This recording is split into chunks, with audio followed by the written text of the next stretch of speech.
こんにちは、雑うま飯です。今回は安丸だし3種類使って塩唐揚げを作ります。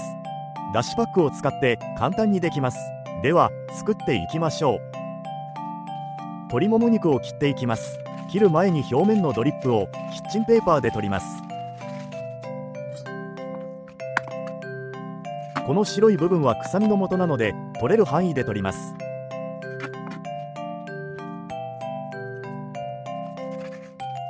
だいたい6等分に切っています。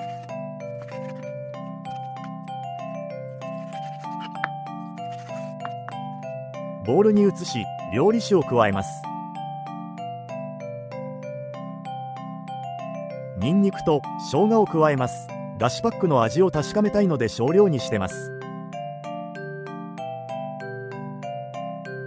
安丸だし1パックを使います。赤いパッケージは和風万能だしです。パックを破って加えていきます。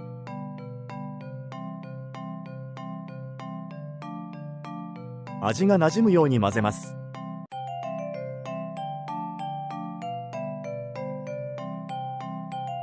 青いパッケージの極上海鮮だしです。同じようにやっていきます。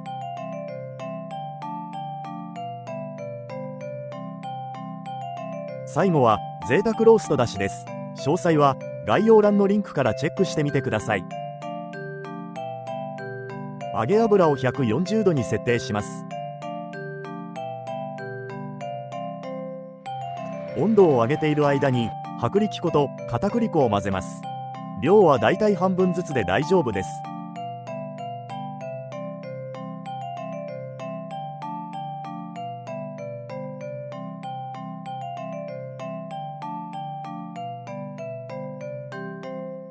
混ぜて準備しておきます。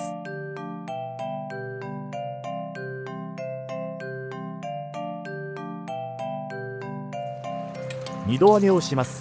まずは140度で4分ぐらいです。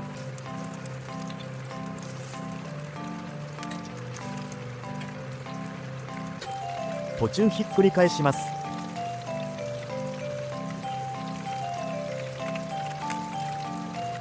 4分経ちました。取り出します。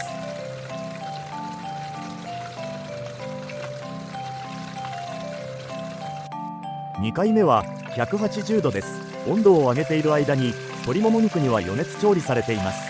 低温なのでジューシーさが保たれます。なので2回目は1分程度で大丈夫です。